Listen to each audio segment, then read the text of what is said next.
More of you went back to work last month, but we'll tell you why the new jobs numbers aren't really reason to celebrate. That I knew to set up the camera, and I knew that I just needed to capture this because it was getting so bad. A desperate daughter records her dad beating her, who happens to be a judge, why he's not facing any charges.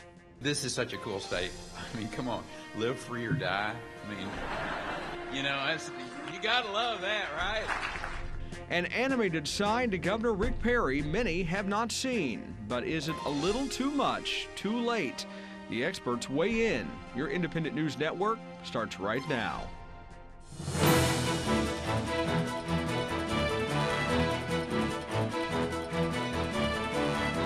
Hello everyone, I'm Mike Mickle. Welcome to INN News. Many of us are wrapping up our work week. And as we do, we have slightly better news about the job market. The nation's unemployment rate dropped slightly last month to 9%. It was 9.1% in September. The U.S. added 80,000 jobs last month. Still, that's fewer jobs added than September, where 158,000 people went back to work. Typically, it takes at least 150,000 jobs added each month just to keep up with population growth. Both parties are speaking out about these latest numbers. My hope is that the folks back home, including those in the United States Senate and the House of Representatives, when they look at today's job numbers, which were positive but indicate once again that the economy is growing way too slow, that they think twice before they vote no again on the only proposal out there right now that independent economists say would actually make a dent in unemployment right now. There's no excuse for inaction. Today's job report underscores the need for immediate action on the more than 15 bipartisan House-passed jobs bills that are gathering dust in the Democrat-controlled Senate.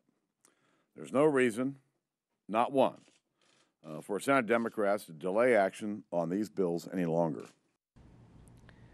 Meanwhile, if you're fed up with your bank, you can vent your frustrations tomorrow. It's Bank Transfer Day. A Facebook group is encouraging people to ditch the big banks for smaller ones and credit unions.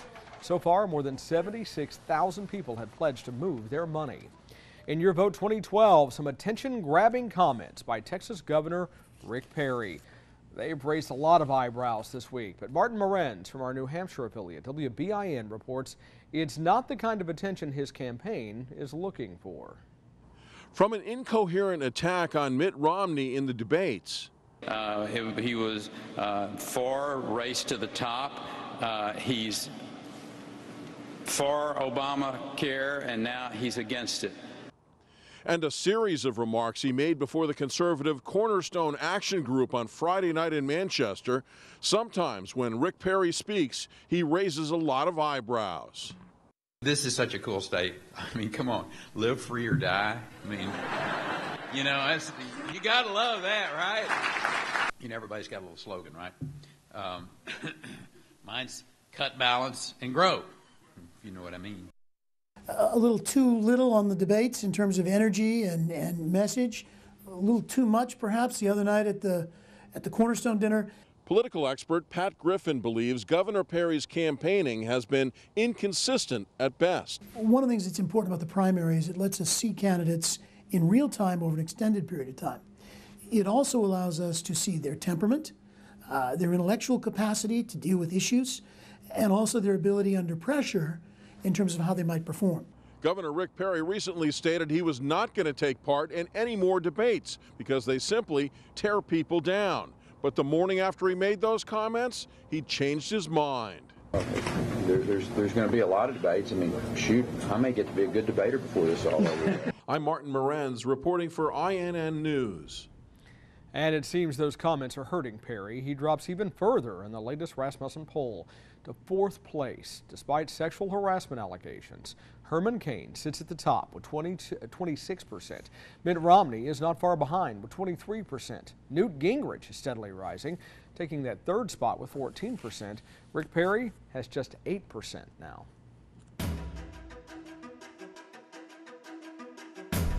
Cleanup efforts are underway in some parts of Thailand as the country continues to reel from months of massive flooding. 1/5 of Bangkok is said to be underwater, and people there are busy repairing the infrastructure damaged in the floods.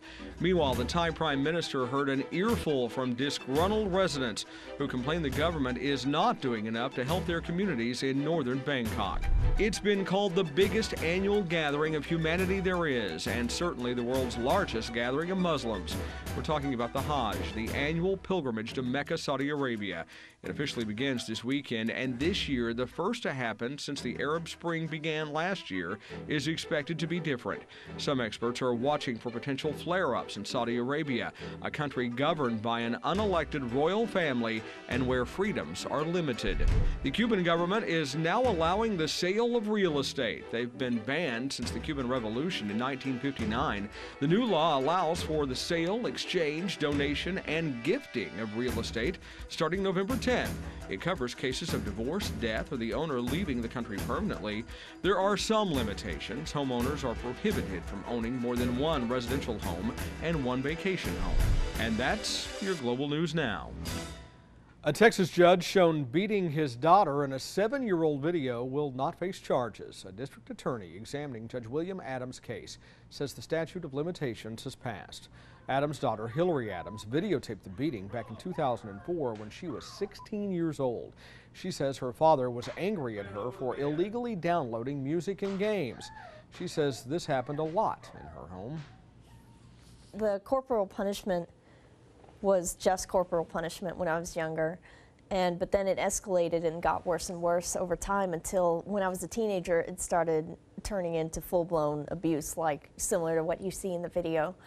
And it got so bad, and I recognized the pattern of it about to erupt, that I knew to set up the camera, and I knew that I just needed to capture this because it was getting so bad. Hillary Adams, now 23, says she waited to release the video because she was still a minor and living under the judge's roof at the time, but her father questions her motives and timing. He says she posted the video after he threatened to cut back his financial support for her. JetBlue passengers stuck in that plane for hours during Saturday's New England snowstorm are starting to get their money back. 5 flights were stranded on the tarmac of a Connecticut airport for as long as 8 hours. The airline says it has started the refund process, but it will take a while to pay everyone back. The stuck passengers are getting all of their money back, plus a round-trip voucher for a future trip. Meanwhile, fewer of you are flying over the holidays, but the planes will still be packed. Ryan Bass has that and more as he gets back to business. Students who graduated from college last year walked away with more than just a diploma. They also left with a record amount of student loan debt. College seniors who took out loans to fund their college education owed an average of $25,250. That's 5% more than the class of 2009. 2010 graduates also had a hard time finding work. They had an unemployment rate of 9.1% when they left school. Fewer people will fly this Thanksgiving, but they will be as cramped as ever. 23.2 million travelers will fly between Friday, November 18th and Tuesday, November 29th. But about 37,000 fewer people a day are expected to fly on these days compared to last year. At the same time, major carriers are reducing the number of destinations to cut costs. That means the planes will still be full. Walmart is offering shoppers an early look at its Black Friday deals. The world's largest retailer usually waits until Thanksgiving week to release its highly anticipated lists. This year, shoppers who sign up at Walmart.com or on Facebook will get a sneak peek at the sale. For Back to Business, I'm Ryan Bass. Thanks, Ryan. Coming up next, even the savings savvy could use a little Super Steel's help. Coming up, we'll meet Lindsay as she begins her budget makeover. Plus, the dog days of summer are long gone. The holidays are just around the corner. How to keep your pet happy.